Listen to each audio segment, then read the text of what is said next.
Hello అండి, అందరికీ నమస్కారం. సండే హోయా మండే, రోజ్ కావో అండే అని అంటుంటారు కదా. రోజుకొక గుడ్డు తినండి, డాక్టర్ నుంచి దూరంగా ఉండండి. ఇలాంటివి చిన్నప్పటి నుంచి స్కూల్లో పిల్లలకి చెప్పి చెప్పి మనం కూడా చదువుకొని ఉన్నాం. కానీ ఇప్పుడు ఆ ఎగ్ తింటేనే క్యాన్సర్ వస్తుందని అంటున్నారు కదా.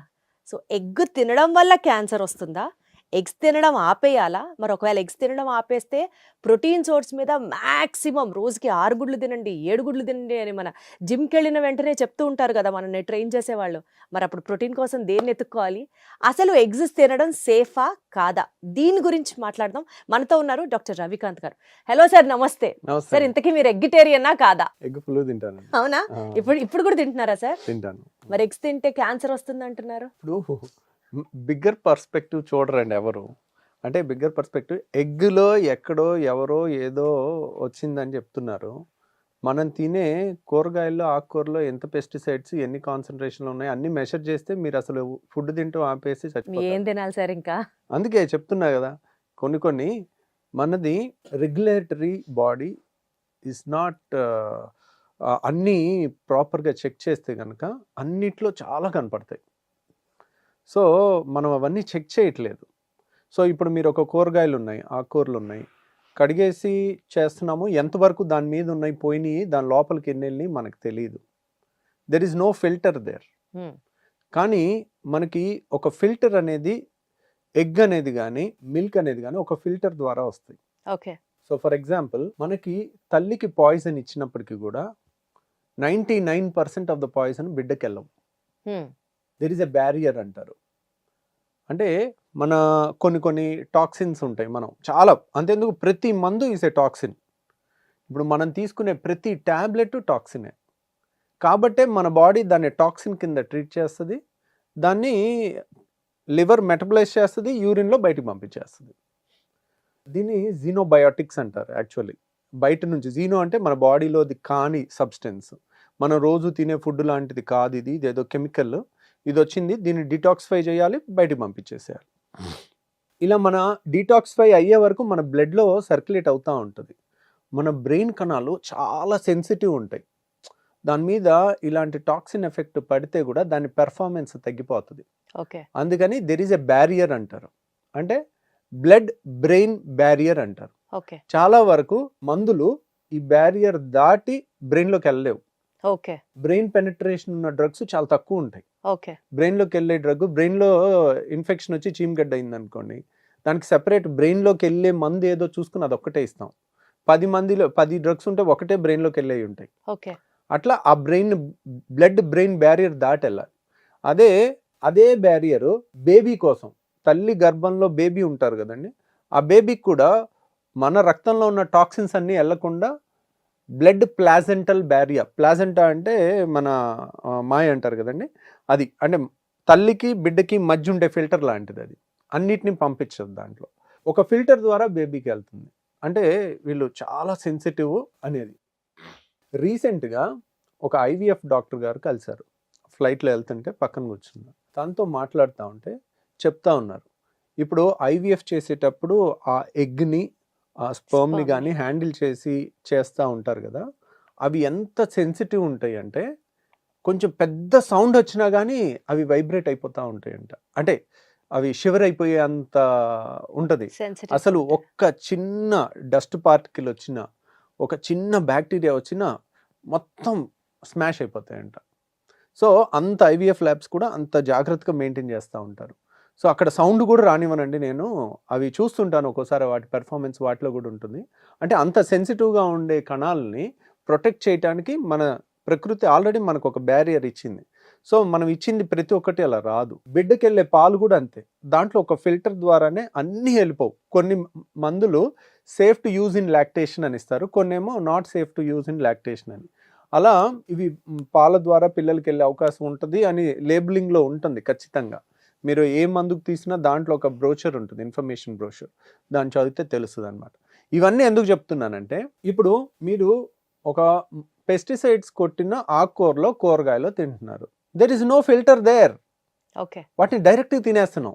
వాటిలో ఉన్న కార్సినోజన్స్ అంటే క్యాన్సర్ కారకాలు ఉన్న కెమికల్స్ అన్నిటినీ మీరు ప్రతి దాంట్లో చేస్తే అక్కడికక్కడే హార్ట్ అటాక్ వచ్చేస్తుంది మీకు. మీరు ఎగ్ని బ్లేమ్ చేసే ముందు వాటిని బ్లేమ్ చేయండి. ఎగ్ అనేది ఒక తల్లి నుంచి ఒక కొత్త జీవం తయారవుతుంది. There is a partial protection there. అది దాటుకుని రావాలి. మరి అలా దాటుకొని వచ్చింది కొన్ని ట్రేసెస్ ఆఫ్ యాంటీబయాటిక్స్ దొరికాయి ఒక ప్రముఖ బ్రాండెడ్ ఎగ్ కంపెనీలోనే అని కదా సార్ చెప్తున్నారు. ఎగ్జాక్ట్లీ. మీరు అదే టెస్ట్లు అలాంటి వందల ప్రోడక్ట్స్ ఉన్నాయి. వాటిలో మీరు వీటిలో చూడండి, కూరగాయల్లో ఆకుకూరల్లో చూడండి, మీకు ఇంకా వైబ్రేషన్స్ వచ్చేస్తాయి. మీరు చూసి మాట్లాడాలి కదా. కానీ ఇప్పుడు చూసాం కాబట్టి దీని గురించి డిస్కస్ అది కదండి. మీరు రూపాయి సమస్య గురించి మాట్లాడుతున్నారు, నేను ₹1,00,00,000 సమస్య గురించి మాట్లాడుతున్నాను. ఎగ్గులో ఏదో ఒక మందు ట్రేస్ అయ్యేది నా దృష్టిలో రూపాయి సమస్య.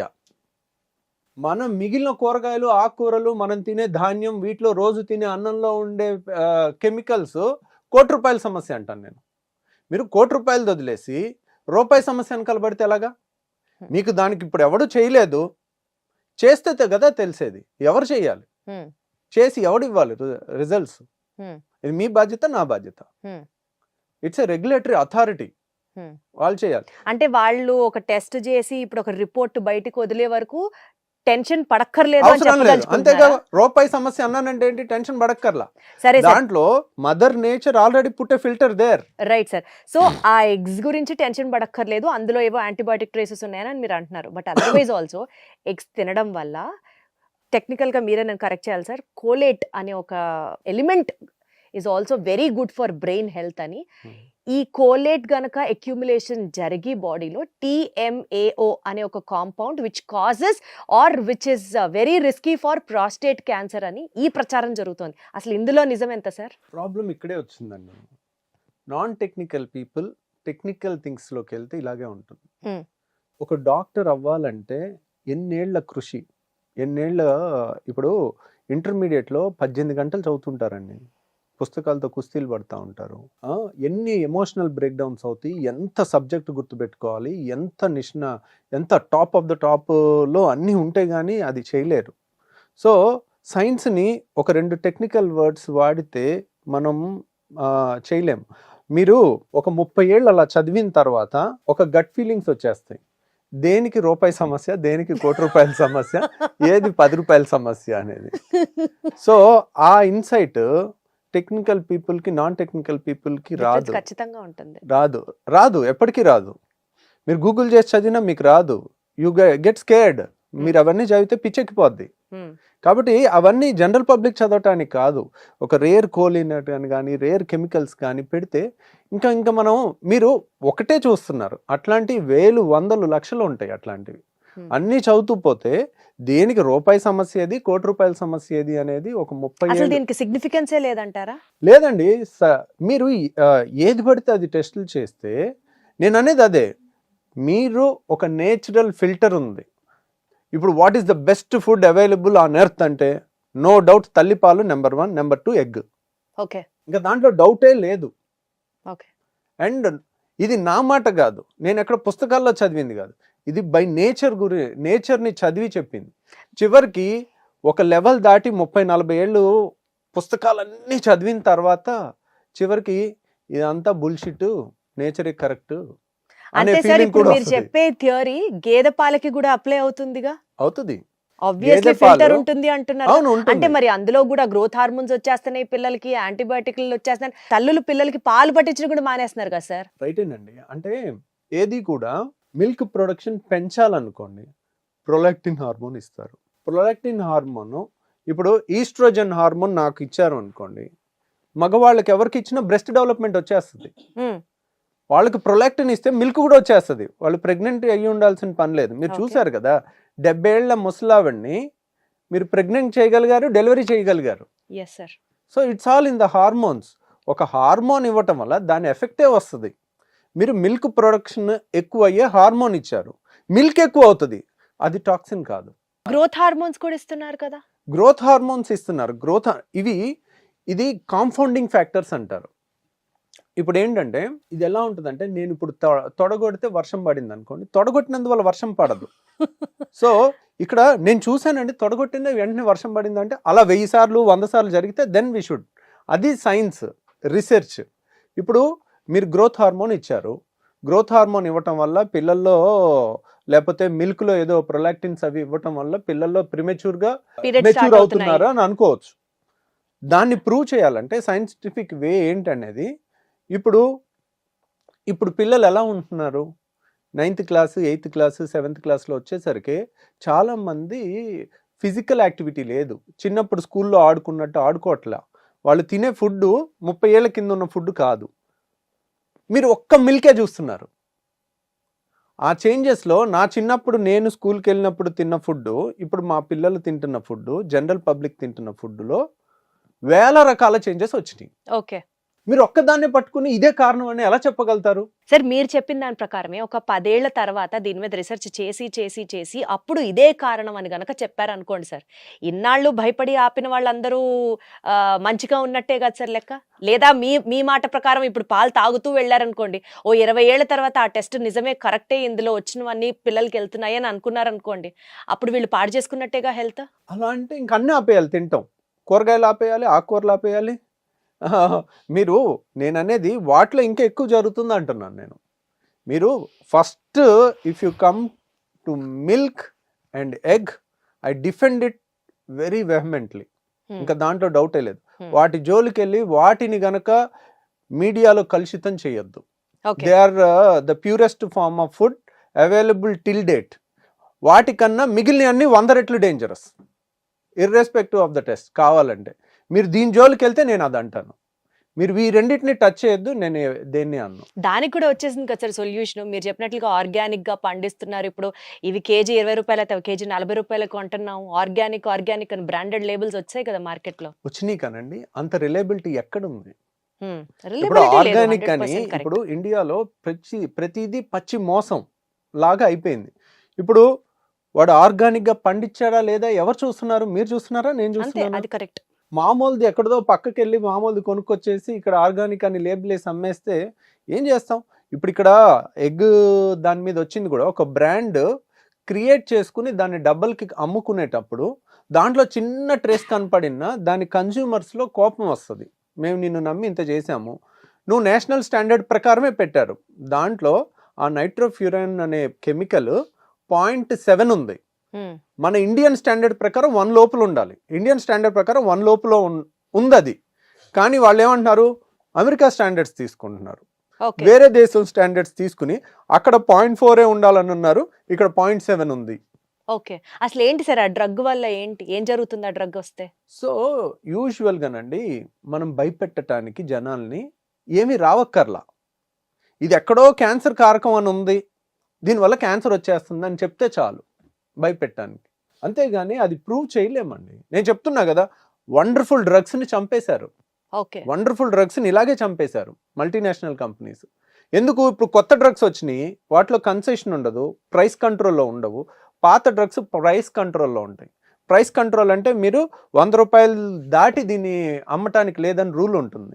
కొత్తగా వచ్చిన డ్రగ్స్కి అది ఉండదు, వర్తించదు. వాటికి పేటెంట్స్ ఉంటాయి, అన్నిటికీ చాలా హై ఎక్స్పెన్సెస్ కాస్ట్ ఉంటుంది ఫస్ట్ 5 ఏళ్ళు 10 ఏళ్ళు. సో ఇవి వెళ్ళాలంటే పాతది బాగా పనిచేసే మందుల్ని కూడా చాలా వాటిని చంపేశారు. ఇది ఉంటే ఇది ఎవరు కొనరు అని. సో ఇదంతా మార్కెట్ డ్రామా అంటారు. అంతేనండి. సరే, ఇప్పుడు మీరు చెప్పినట్లుగానే ఆకుకూరలు అంటే మనం ఒక ప్రాబ్లం గురించి మాట్లాడుతుంటే ఇప్పుడు ఇంకొక ప్రాబ్లమ్ ని తీసుకొచ్చారు మీరు. Human psychology and corporate greed రెండు సేమ్ అండి. ఎక్కడికి వెళ్ళినా ఒక కంపెనీ కానీ ఒకటి కానీ ఒక గ్రీడ్ అనే దానికి ఇది ఎగ్గా, ఇది పాలా, ఇది కూరగాయల, ఇది ఆకుకూరలా, ఇది ధాన్యమా అనేది ఉండదు. ఎక్కడైనా నాకు ఎక్కువ లాభం, అంతే. ఇంకా that's all. That's a business principle. Sir, ఇప్పుడు ఎగ్ని ఎగ్గా తీసుకుంటే గుడ్డు 4 రూపాయలు ఉందనుకుందాం సార్, వాటిలో కూడా ఆర్గానిక్ ఎగ్స్ అని, వైటమిన్ డి, ఈ, కే, B12 అన్ని ఇంజెక్ట్ చేసిన ఎగ్స్ అని ఇట్లా బోల్డ్ వస్తున్నాయి కదా మార్కెట్లో.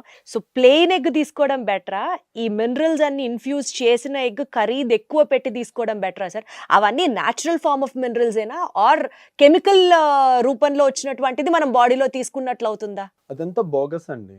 అవేం ఉండవా అసలు? అసలు అలా ఉండదు. ఎగ్కి మనం ఏమి ఇన్ఫ్యూజ్ చేయలేమా? చేయకూడదు, చేయలేము కూడా. మీరు ఒక తల్లికి ఎక్కువ డోస్ ఇస్తే బిడ్డకి ఎక్కువ వెళ్ళిపోద్ది అనుకోవటం మూర్ఖత్వం. అది ఎగ్కే ఇస్తే అసలు ఎగ్కి ఇవ్వలేము కదా, మనకి షెల్ ఉంటుంది కదండి. అసలు ఎగ్కి ఇస్తే లేనిపోని ఇన్ఫెక్షన్స్ అంటగట్టిన వాళ్ళం అవుతాం. ఎగ్కి షెల్ ఉంటుంది, దాన్ని బ్రేక్ చేయకుండా ఇవ్వలేము. ఎగ్ షెల్ బ్రేక్ చేస్తే లోపల వెంటనే లోపలికి. కుళ్ళిపోద్ది. అవును. ఏది బ్యాక్టీరియాకి దారి ఇచ్చినట్టు. ఇప్పుడు ఒక నేచర్ చూడండి ఎంత పర్ఫెక్ట్గా తయారు చేసిందో. ఒక షెల్తో సహా అది అలా ఒక నెల రోజులైనా ఉండి లోపలిది పాడవకుండా ఉంది.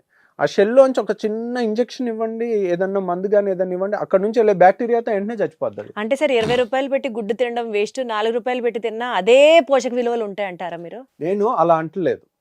రియల్గా ఒక జెన్యూన్ పర్సను చాలా కష్టపడి నాటుకోళ్ళు పెంచి తనే చూసుకుని వచ్చిన గుడ్డుని వాడు 50 రూపాయలు పెట్టినా నేను కొంటాను. ఓకే. సో దీన్ని ఎన్కాష్ చేసుకోవటానికి ఒక బ్రాండ్లా క్రియేట్ చేసి మామూలు ఎగ్స్ తీసుకొచ్చి దీనికి ఆర్గానిక్ అని ముద్రేసి దాన్ని 2 రూపాయల దాన్నో 4 రూపాయల దాన్నో 20 రూపాయలకు అమ్మటం మోసం అంటాను. ప్లస్ ఇంకోటి నేను ఖండించేది ఏంటంటే అసలు ఎగ్ తింటే క్యాన్సర్ వస్తుందని ఇంకా మీడియా అంతా ప్రచారం చేస్తే ఇంకా నేను తట్టుకోలేను. అది కాదు సార్, ఎగ్ తింటే క్యాన్సర్ వస్తుందా అని మిమ్మల్ని అడిగితే దానికంటే 100 రూపాయల సమస్య ఇంకోటి ఉంది అని ఆకుకూరలు, ధాన్యం వీటన్నిటి ప్రస్తావన తీసుకొచ్చారు. అవును. అంటే ఇప్పుడు మనం ఏం తినాలి సార్? ఎగ్ తింటే డౌట్, పాలు తాగితే డౌట్, ఆకుకూరలు అంటే ఇప్పుడు మీరు మళ్ళీ కార్సినోజెనిక్ అందులో ఎన్ని ఉంటాయో అంటున్నారు. అసలు ఏం తినాలి, ఎలా బతకాలి? ఏమి తినాలి అంటే ఇది మీరో నేనో తీర్చగలిగే సమస్య కాదు. ఇది మీడియా తీర్చగలిగే సమస్య కాదు. ఇది రెగ్యులేటరీ అథారిటీ మాత్రమే తీర్చగలిగేది. రియల్గా పెస్టిసైడ్స్ ఉన్న వాళ్ళకి పనిష్మెంట్స్ ఉన్నాయా? మోతాదుకు మించి ఒకసారి ఒక మినప రైతు వచ్చాడు. తన బాధ తను చెప్తుంటే, సార్ ఏదో పురుగు వచ్చింది సార్, మొత్తం చేతికొచ్చిన పంట అంతా పోయేటట్టుంది సార్, ఆ బాధలో ఎంత హై డోస్ కొట్టేశానో సార్, ఏదైతే అది అయిపోయింది, నేను అంత హై డోసు కొట్టేశాను సార్, నాకు మనసు రాలేదు కానీ నాకు చాలా నష్టం వస్తుంది, అది ఎక్కడి వరకు వెళ్ళిందో ఏం వెళ్ళిందో అని ఆ మినప రైతు చెప్పాడు నాకు. అదే ఎవరు ఇప్పుడు మా రోజు మినపప్పుతో దోశ తింటాం మనం. ఇప్పుడు ఇది సీక్రెట్ ఇన్ఫర్మేషన్. ఒక పేషెంట్ లాగా నా దగ్గరకు వచ్చి తన బాధలన్నీ చెప్పుకుంటూ దాంట్లో ఏం వేసావు ఏంటి అని అంటే ఇలా వచ్చింది ఇలా కొట్టేశాను పిచ్చి పిచ్చిగా అని. ఎవడు పట్టించుకున్నాడు? ఏ ఎకరంలో పట్టించుకుంటాడు? ఎవడు చూస్తున్నాడు? అవును సార్. సో అవి పెద్ద పెద్ద ప్రాబ్లమ్స్. అవి డైరెక్ట్గా గింజ మీద కొడతారు, ఆ గింజనే తింటున్నాం. ఇది కాదు కదా అలాగా. కాబట్టి ఎగ్ మా పాల జోలికి వస్తే మాత్రం నేను వాటన్నిటిని చూసి అప్పుడు దీని జోలికి రమ్మంటాను. Got it sir. అంటే ప్రస్తుతానికి ఒక చిన్న ఉపశమనంతో వీడియోని ముగిద్దాం సార్. మీరైతే తినచ్చు అని చెప్తారు. హ్యాపీగా తినండి. అసలు ఎగ్ గురించి ఆలోచించకండి. దానికి ఆల్రెడీ మన నేచర్ ఆలోచించి దానికి ఇవ్వాల్సిన ప్రొటెక్షన్ ఇచ్చింది, పాల గురించి కూడా ఇచ్చింది, ఏం పర్వాలేదు. మీరు మిగిలిన హెల్దీ లైఫ్ స్టైల్ ఇప్పటికీ కూడా మీరు సోమరిపోతులు చేసి పిల్లల్ని మొబైల్తో 4-5 గంటలు షార్ట్లు చూపించి ఎక్సర్సైజులు లేకుండా ఉదయం 7ంటికి పంపించి సాయంత్రం 7 దాకా స్కూల్లో ఉంచి రుబ్బి వాళ్ళ జీవితాన్ని అంతా నాశనం చేస్తున్నారు. అది ఆపండి చాలు. మీరు ఎగ్ గురించి ఎగ్ తింటే క్యాన్సర్ వస్తుంది, ఇది తింటే పాలు తాగితే ఎర్లీ మెచ్యూరిటీ వస్తుంది, ఇవన్నీ ప్రూవ్ లేని దాని గురించి వద్దు. మన జాగ్రత్తగా ఉందాం. అవి కూడా తెలివిగా, సపోజ్ మనకు తెలిసిన వాళ్ళు ఉన్నారు, కొంచెం రిలయబుల్ ఉన్నారు, పోసేవాళ్ళు గేదె పాలు డైరెక్ట్గా చేస్తున్నారు, ర్యాండమ్గా ఒకసారి వెళ్ళి చెక్ చేసుకోండి నిజంగా చేస్తున్నారా లేదా. ఓకే రిలయబుల్ ఉంది, సో వీళ్ళ దగ్గర తీసుకుందాం, ఓ 30 రూపాయలు ఎక్కువ. మరి మేము ప్యాకెట్ పాలు తీసుకోవట్లే, అలాగే చేస్తున్నాము, మాకు నూనె నుంచి రోజు పాలు వస్తాయి. ఒకసారి మంత్లో ఒకసారి వెళ్ళి ర్యాండమ్ చెక్ చేసాము, ఓకే వీళ్ళు బాగానే ఉన్నాయి, పెరుగు క్వాలిటీ బాగానే ఉంది, ఏమి వాటర్ కలపట్లేదు, ఏం కెమికల్స్ కలపట్లేదు, హ్యాపీ.